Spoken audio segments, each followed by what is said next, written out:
You think you know Rachel's story? Think again. This isn't some sweet romance novel. This is a woman's heart shattered by betrayal, consumed by longing, and ultimately transformed by a God who sees every tear.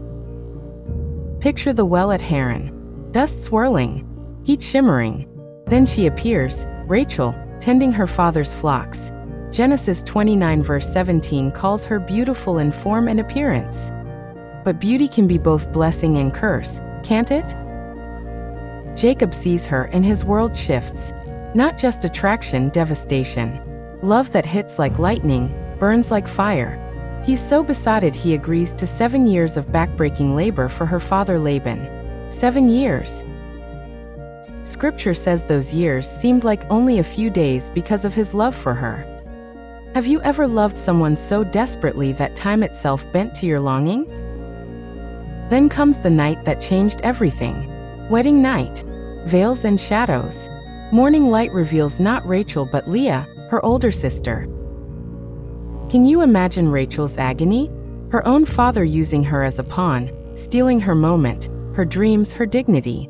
Betrayal cuts deepest when it comes from those who should protect us. But Jacob still wants Rachel. Another 7 years, Laban demands. 14 years total. Jacob agrees because real love endures, sacrifices, waits. Yet what Rachel gained in love, she lost in peace. Polygamy isn't romance, it's bitter warfare. Sister against sister. The cruelest blow? Genesis 29 verse 31. When the Lord saw that Leah was unloved, he opened her womb, but Rachel was barren. Rachel had Jacob's heart but empty arms. In ancient times, a barren woman faced whispers, shame, questions about God's favor. Every month brought fresh disappointment. Every baby Leah bore felt like judgment. Listen to Rachel's anguish in Genesis 30 verse 1. Give me children, or I will die. Not drama, desperation. A woman whose worth felt tied to her womb. How many of us tie our value to what we cannot control? Career success? A man's love? Perfect children? Social media likes? We become slaves to outcomes only God can grant. Rachel's beauty couldn't heal her barrenness. Jacob's love couldn't fill her emptiness. External blessings cannot repair internal brokenness. Only God can do that work, and He does it in His time, His way. Years passed. Rachel watched Leah's children grow while her arms remained empty. But Genesis 30 verse 22 changes everything. Then God remembered Rachel.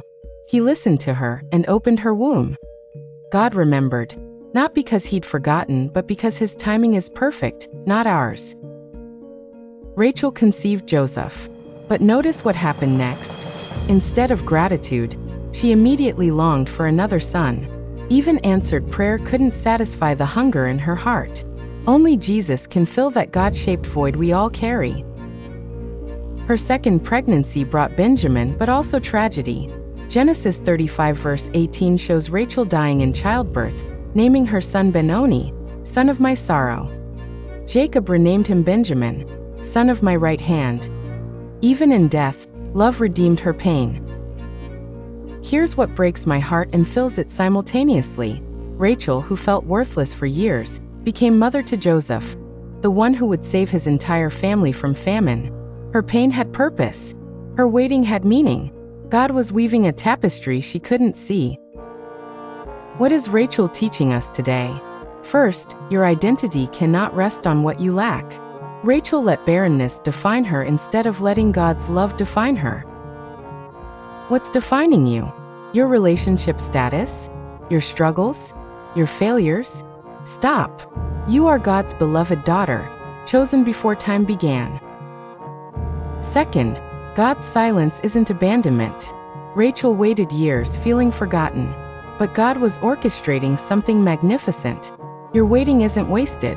God works even when you cannot see Him moving. Third, our deepest pain can birth our greatest purpose. Rachel's barrenness led to Joseph, who saved nations.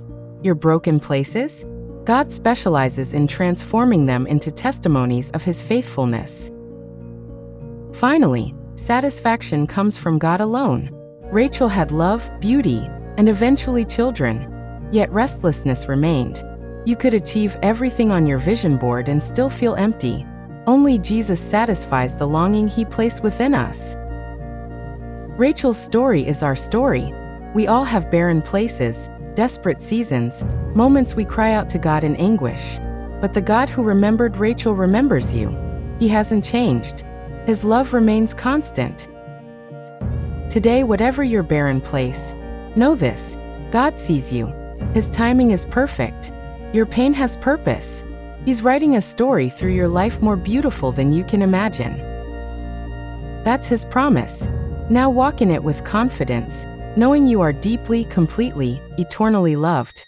Share your thoughts in the comments below. Thanks for watching.